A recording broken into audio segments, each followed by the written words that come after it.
Lepo pozdravljeni, dragi gledalci, drage gledalke, danes z mano prav posebna gostja.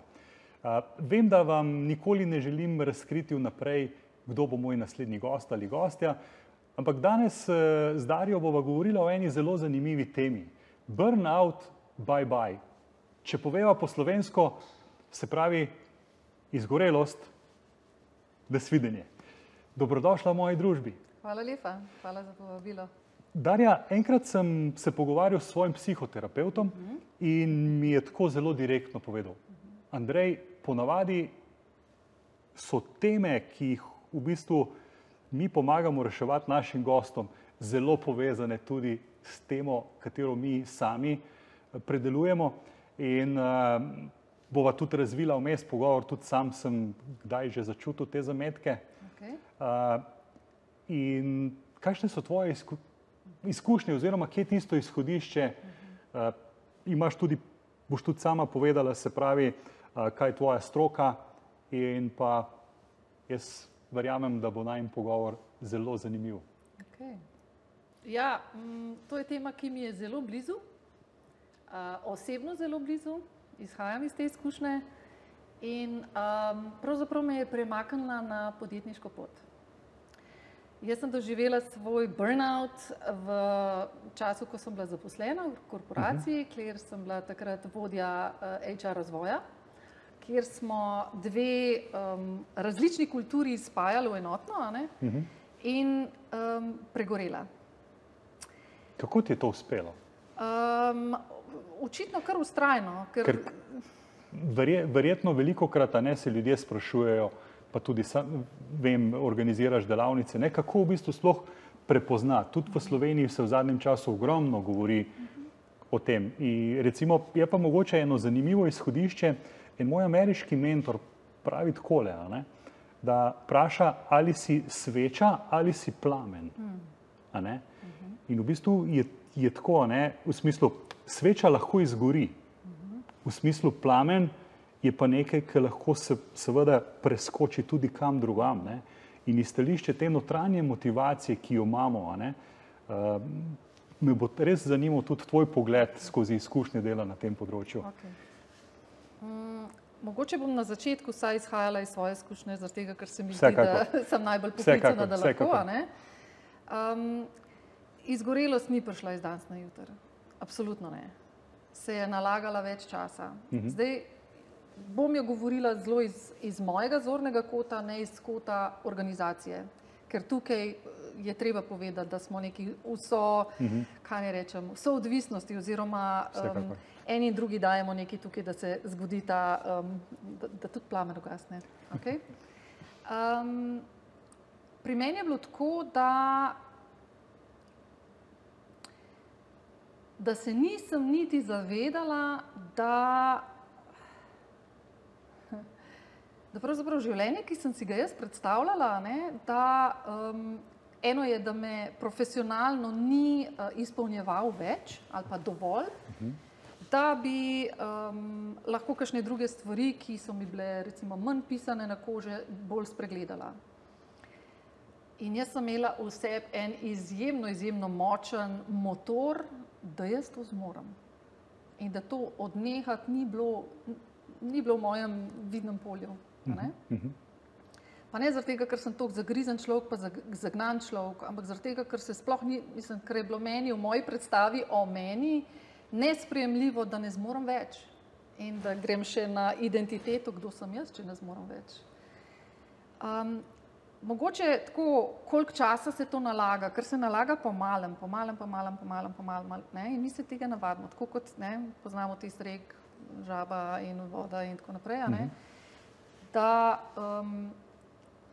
da v bistvu vse to, kar se mi je dogajalo, kar je bil moj življenjski stil in neki notranji motori, kaj jaz hočem v bistvu v življenju, da sem bila v bistvu zelo v glavi, ko bi rekla zelo plastično, da sem bila odsekana, telesa nisem čutila, oziroma ne sem, da ga nisem čutila, ko sem ga začutila, sem ga negirala.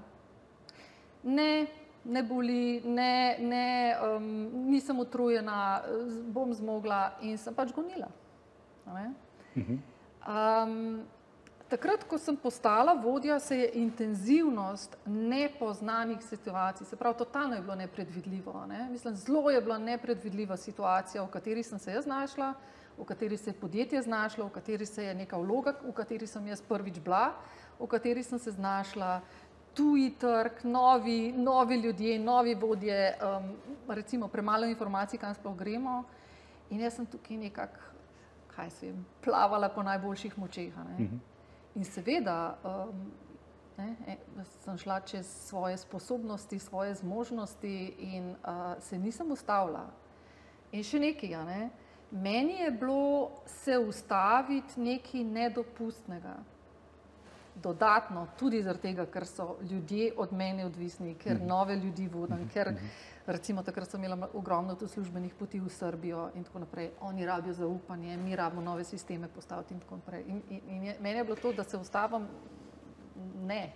Meni je to fascinantno, ker sam zelo raziskujem, se pravi, to performance psihologijo, ki sicer izhaja iz športa, kjer dejansko oba dva dobro veva in razumeva, se pravi, prvo je misel in potem je vedenje, oziroma če dava prej še, se pravi, čustva ali občutke, in seveda to se zgodi in v bistvu vsa ta naša prepričanja, ki jih imamo, zmorem, treba je vztrajati, ni okej, da popustiš, ponovadi ravno pripelje do teh situacij. Absolutno.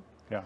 Pa še nekaj je recimo tudi analogija s športom, zgubijo se vmesni koraki, zgubijo se vmesne zmage, zgubijo se nekaj na poti dobrega, zaradi tega, ker je tisti cilj tako megalomanski, da v bistvu se ne ustavljamo in rečemo, ta stopnica, ta pot je narejena, ta trening je opravljen, gremo na naslednjega. In potem ta občutek nekega zadovoljstva ali pa izpolnjenosti zgineva. Ali pa da raje rečem drugače, vedno bolj se oddaljuje. In bolj, ko je oddaljen,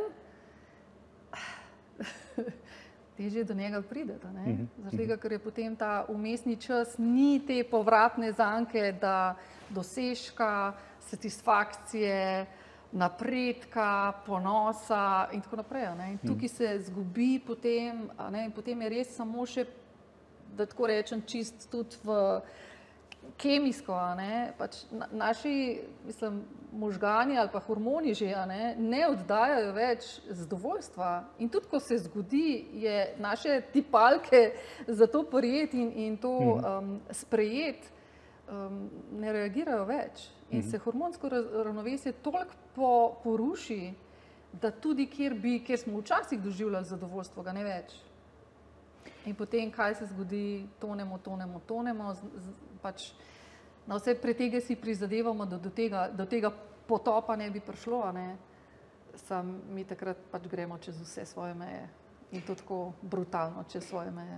Meni je najlepše, ker sem dnevno v stiku z različnimi ljudmi, ki delajo na različnih področjih, seveda vse to je povezavi z njihovimi karierami in tako naprej, in mi je ona krivulja sprememb skozi 3 faze, mi je najbolj všeč tisti sredinski del, ker pride do res močne lahko depresije, jaz vedno tako rečem, ravno tukaj se lepo odbije, ker ko padeš dovolj globoko, si pač dovolj globoko, da res ne more iti več naprej, ker v končni fazi poznamo ogromno zgodb, kjer so ljudje tako kot ti.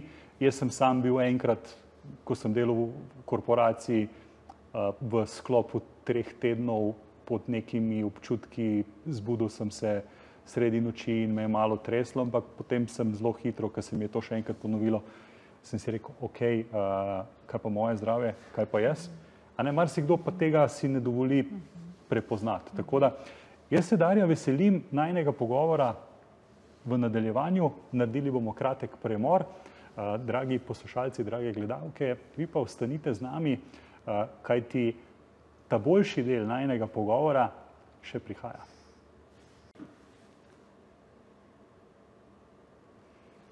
V prejšnjem delu najinega pogovora sem omenil tudi to, da enkrat le pridemo do dna in se odbijemo.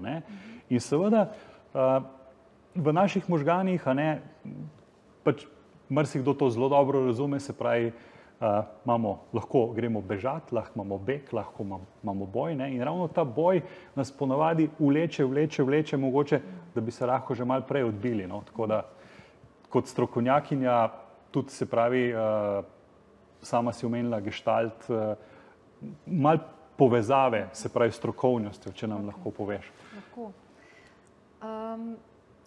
Za moj ta pristanek v Podnu, in potem odboj, je bil pravzaprav zelo pomemben moj takratni študij. Jaz sem takrat vzporedno službo, s kariero, z otroci doma, tudi študirala gestalt izkustveno družinsko psihoterapijo. In jaz sem tja, to je 4-letni študij, jaz sem tja res hodila z vsem srcem in v resnici sem se tam polnila. Okay? Zato, ker pričakovanja, ki sem jih imela jaz do sebe, kaj je moja funkcija v službi in kaj imam jaz za narediti, ne? In v gestaltu, tam sem bila študent, in je bilo raziskovanje mene nekaj, kar je bilo meni zelo pomembno, plus seveda tam nisem bila sama, nas je bilo, ne vem, 23, 24, 25 in je bilo to skupinski proces. Imela sem eno zelo veliko srečo in sicer to, da sem imela jaz med drugim tudi slovenske in nizozemske trenerje, ki izjemno dobro obvladajo burnout in ga znajo zelo, zelo dobro sistemsko in sistematično nagovarjati, da ne rečem se z njim ukvarjati. Tudi tako. Mislim, sistem je na Nizozemskem zelo drugačen kot tukaj. Ampak kaj je bilo tisto ključno? Jaz tam nisem dobila znanja, kaj zdaj delati z burnoutom. Jaz sem dobila tam pravzaprav ultimat. In ta ultimat je bil, Darja, ne pustimo, da pregoriš do konca. In ali se boš ustavila, ali te bomo pa mi ustavili na način, da ne dovolimo, da hodiš več na naš trening, na naše izobraževanje. Se pravi, poiskali so tvoj motivator. Ja, Ker v športu ali pa kjerkoli vedno gledamo velikokrat ljudje rečejo, ok, motivator, moram motivirati ljudi, ampak po drugi strani pa vsi zelo dobro vemo, kako nas demotivatorji, in da naredimo tudi takrat, ko v bistvu se nam ne da. Naredimo domačo nalogo, naredimo za šefa nekaj, da je tudi nemotivator lahko motivator. Tako da so našli dober gumb. Očitno. Absolutno so, ker sem ga slišala, moram pa povedati, da to ni bil edini gumb. Meni je že moja družina govorila, Darja, tako ne gre, nas skrbi za tebe. Kdo bi poslušal družino? Ne, kdo bi poslušal družino, ampak enostavno ni bilo dovolj, da bi mene premaknili. Se pravi, jaz sem poslušala doma, Darja, to ni okej, nas skrbi za tebe, nekaj bo treba narediti. Mislim, meni se je seveda zdravstveno stanje, čist imunski sistem mi je padel. Jaz sem bila pogosto, ne vem, sem staknila viroze in jaz sem bila blazno ponosna, da sem po 2 dneh šla že nazaj delati. Močna Darja, Seveda, to jaz moram, zdaj že lahko, zdaj ne vem, jaz sem bila, da nam rekla, res ponosna na to, kako jaz takoj nazaj. In to je sploh v korporativnem svetu, je to sploh nekaj. Je to cenjeno. Okej. To sem slišala potem od mojih gestaltistov, od mojih trenerjev, tako da ne, to ni okej in se je treba ustaviti in tako ne gre naprej. In jaz seveda nisem verjela, da sem res tako na robu. In sem imela potem še v službi eno izkušnjo, ki pa me je postavila dokončno do odločitve, da je treba ukrepati. In sicer, da je en od mojih kolegov prišel v pisarno k meni na sestanek za priprave na letne pogovore, ki jih bo imel s svojimi sodelavci. In mi je rekel, Darja, kaj se dogaja? Ti nisi taka, kot te jaz poznam. Se pravi, je opazil tudi fizično spremembo. Se pravi, jaz nisem bila več nasmejana, jaz sem bila, ne vem, kako se temu reče, straight face, jaz sem bila pravzaprav non-stop v krču, jaz sem bila skozi v preživetju. Seveda jaz tudi spala več nisem. In izčrpana do amena, ampak ko je prišel in cel dan čakala pravzaprav do tega, da grem lahko spat, ampak potem nisem mogla zaspati, sem se zbujala sred noči in ta moj hrček notranja je mlev. Ampak ko sem jaz slišala tega mojega kolega, ki sva se dolgo poznala, torej je veliko lažje. Sprav neko zaupanje. To sploh zaupanje, ampak tudi on me je poznal že nekaj časa, torej je lahko zelo dobro opazil te moje spremembe, ne? Ko mi je on rekel, lej, mi smo cela firma, mi bomo preživeli, tudi če ne bojo letni pogovori, tudi če ne bo ta projekt zaključen, tudi če ne bo tista aplikacija narejena, mi bomo preživeli, tudi če bomo imeli te pogovore čez pol leta ali pa čez 1 leto. Ampak le, tvoje zdravje pa sam tvoje in sam eno zdravje imaš. In ti imaš doma otroke in ti rabiš nekaj konkretno ukreniti. In takrat me je pa to res tako zadelo srce, ne, v smislu,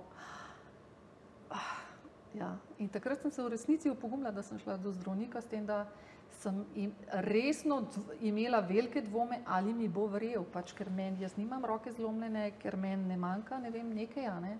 Kako? Katerega leta je bilo to? To je bilo 2016. 2016. Ok, to vseeno že obdobje, kjer je v bistvu so vseeno te stvari malo bilo. Jaz recimo sem se prvič srečal konec leta 2008, ne sam osebno, temveč eden izmed mojih nadrejenih Japoncev je v bistvu doživel burnout in to kar hudega. Ampak jaz sem nekaj let potem v bistvu z njim govoril, ko sem bil na Japonskem, vse ok, ampak je rekel, rehabilitacija je bila kar težka. Več kot pol leta je sploh rabo, da je sploh kot oseba začel funkcionirati, pa približno 1 leto, da se je lahko vrnil nazaj. Jaz bom tako rekla, 2016 jaz izven službe ali pa v HR stroki, jaz za burnout nisem slišala. Nikoli. Jaz sem celo mislila, da sem bila prvi case v naši firmi, pa sem potem izvedela, da je bilo že, ampak da se temu ni tako reklo, ali pa da tista oseba tega ni izpostavljala v službi. Sej verjetno je tudi to, ne?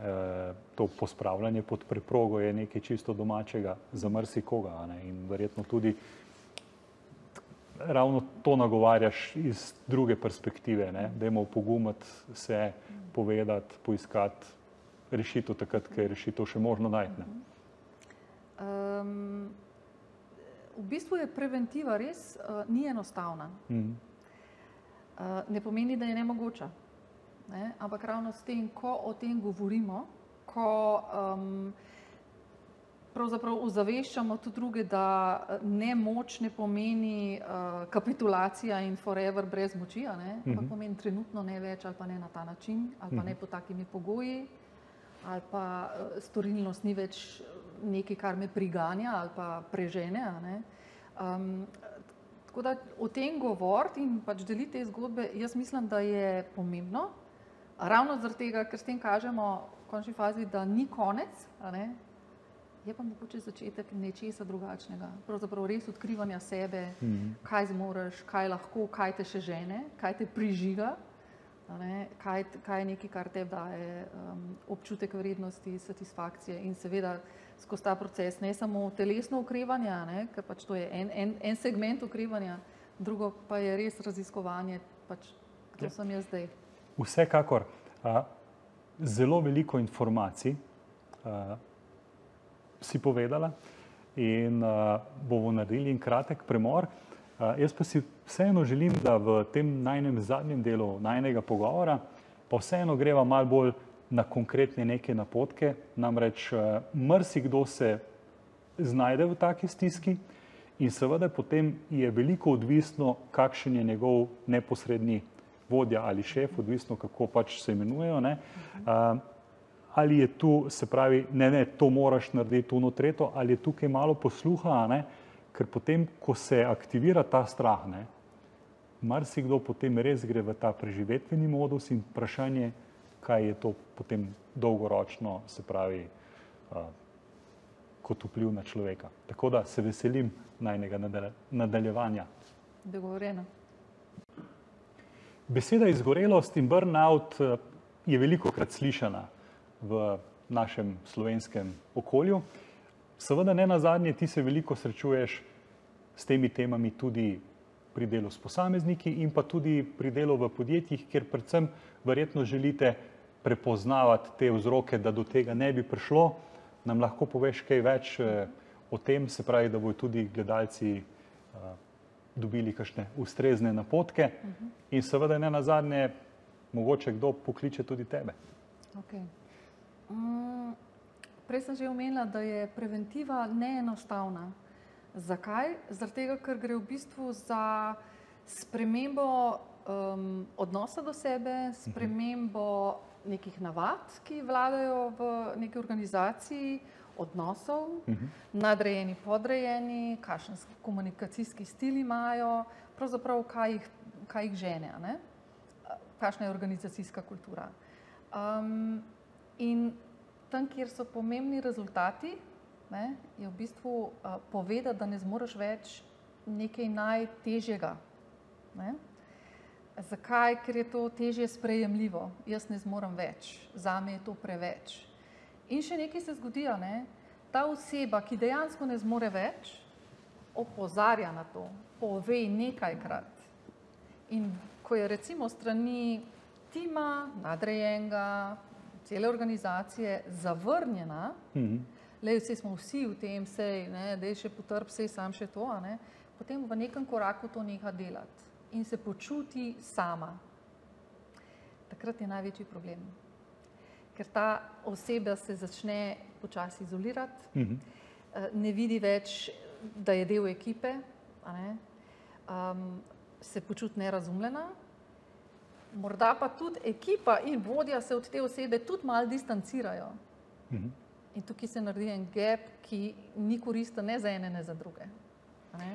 Tako da recimo ljudem, ki doživljajo, da ne zmorejo več, da jim to vpliva že na spomin, recimo, na počutje, na imunski sistem, na, ne vem, da jih želodec boli že v soboto zvečer, ko sam pomislijo, da grejo na službo, da zbolevajo, komi čakajo tisto na zadnje hlape, grejo do dopusta in potem zbolijo in so na dopustu pravzaprav na bolniški. Ne?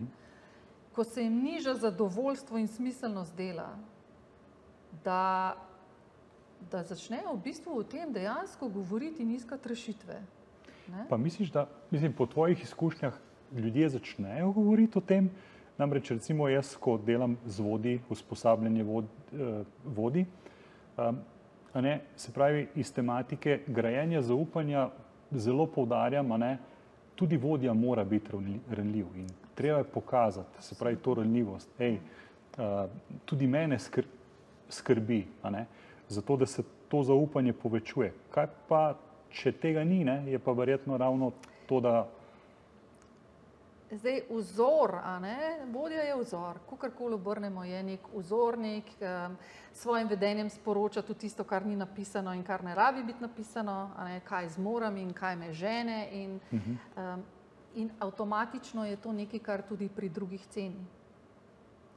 Zdaj, če je vodja, kaj ne rečem, Iron Man, ali pa Iron Lady, se pravi, da gremo mi samo naprej, potem pomeni, da to tudi na nezavednem sporoča svoji ekipi, kar pomeni, da ta ekipa tudi nima možnosti povedati, ne morem več, ne zmorem več in vodja na drugi strani tega noče slišati, nima kapacitete slišati. In tukaj se potem ta vrzel med kdo jaz sem in kaj sem jaz sposoben in kaj imam zadati, našemu skupnemu cilju in hkrati seveda mojemu osebnemu, se povečuje. In biti perfekten in biti vedno v top formi ni realno pričakovanje, mi pa živimo kot da je. In tako, kaj lahko vodja naredi? Ogromno. Eno je, da tudi sam reče, naporen dan, danes je bilo pa res, ne vem, danes je bilo pa res, ne vem, naporno, heavy, too much. In drugo pa je, da se odnos, da pač uzre človeka in da vidi, kaj se z njim dogaja in nam reče, kako si, kaj se dogaja? A me rabiš? A ti, ne vem, kaj, a prioritete, lej, če to narediš, that's okay. To je dovolj, seveda tudi s povratno informacijo, s feedbackom in tako naprej. Mislim, z zgledom naredi lahko ogromno v eno ali pa drugo smer. Ravno tukaj se pojavlja ta velika razlika, ne, med menedžerskim stilom vodenja, ne, in pa v bistvu med leadershipom, se pravi, v slovenščini nažalost nimamo nekih pravih izrazov, ki bi lahko to rekli, ali pa v bistvu res kot vodja, a ne, ki zna prepoznati, se pravi, ki ta del empatičen del sebe, se pravi, vseeno pa seveda je pa dejstvo, ne, da kot vodja vseeno moramo malo dvigovati meje. Jaz veliko krat rečem, jaz sem vedno v podjetjih, organizacijah zato, da malo dvigne vašo mejo. Ne glede na to, a ste tukaj, malo gor, a ne, ker vsak malo več zagotovo zmore, a ne. In je pa seveda, se pravi, tisti del, ki pa je največji pritisk, je pa, če je ravno ta vzgled kot dinamika, ne. Jaz bolj prihajam iz področja, se pravi, transakcijske analize, pa tega, a ne, in v bistvu ne, katero igro igraš, ne. In seveda vsaka organizacija igra neko to psihološko igro, ne. In seveda, tako kot si sama rekla, to ima velik vpliv na okolico. Res je. Ena taka moja najlepša izkušnja, ko delam z vodji, ko delam delavnice z vodji, kako naj prepoznajo in kako naj svoje ljudi pravzaprav opolnomočijo, je ravno ta, a ne, vzami si čas za človeka. Toliko, kot imaš sočutja do sebe in do svojih pričakovanj, do svojih ciljev, je fajn deliti to sočutje tudi z nekom drugim in nekoga drugega uzreti tudi tam, da je človek ne samo izpolnjevalec tvojih pričakovanj. A ne? In da ni realno pričakovati, da smo zmeri samo v top formi. Ni. A ne? In da je počitek sestavni del ali pa ta ustavce je sestavni del uspeha. Tako kot pri športnikih. Ne, mi pa, kot praviš, ne, je pričakovanje malo dvigan. Če samo pričakovanja dvigujemo in sploh nismo pogledali, kaj smo naredili in sploh nismo doživeli nekega zadovoljstva, neke potrditve, nekega uspeha, ne, v končni fazi, kaj smo se z tega naučili, a ne, in kam gremo, potem to rata neko divjanje. A ne. In v končni fazi, da nočem reči, sem le po duši HR-ovci in razvojnika, ne? Nočem reči, da iz padcev, neuspehov se največ naučimo. Dejansko nas največ naučijo. Hočemo se pa učiti takrat, ko nismo v tej fazi, jasno, ker je pač to najbolj boleče učenje. Nam je pa recimo pogovor o nekih takih situacijah, kaj tukaj ni šlo, zakaj ni šlo, kako lahko drugič drugače. Če se iz tega razvije pričakovanje in ta dvig pričakovanja, je to razvojno ustrezno. Če pa, ok, v redu, dzak, ne, dajmo še 10% više pričakovanje, je pa to na dolgi rok nevzdržno. Vsekakor. Midva se nažalost približujeva koncu najinega pogovora. In glede na to, da sva dala kar nekaj iztočnic, bom vseeno te prosil, Darja, za neko zaključno misel, zaključno besedo in da s tem tudi zaključiva najin pogovor. Pravzaprav neka moja misija, ki sem si jo vzela, je iz moje najbolj boleče izkušnje pravzaprav to, kar sem jaz takrat najbolj potrebovala ponujati in posamezniku, ki se znajde v tej situaciji, v teh škripcih, v tem primežu, a ne, in ga voditi čez ta proces. In seveda podjetja, zaradi tega, ker vemo, da če samo en dela nalogo, drug pa ne, a ne, potem, ko se nekdo vrne v to okolje, zna biti spet nek kratek stik. Torej, in v bistvu, da tudi, ko pride do enega takega zelo bolečega burnouta, ne, v resnici je to velika priložnost.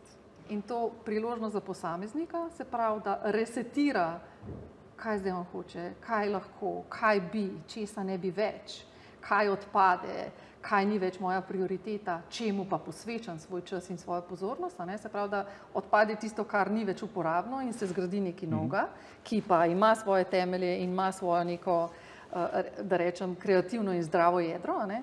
To isto se dogaja z organizacijo. Zakaj se nam dogaja, da ljudje pregorevajo? Kaj lahko drugače naredimo in koliko nam je mar, da naredimo te spremembe in da jih delamo pravzaprav skupaj. Hvala, Darja. Jaz verjamem, da ste tudi vi prepoznali, da je Darja ena velika zakladnica in da verjetno bi se midva lahko pogovarjala tukaj še ure in ure. Tako da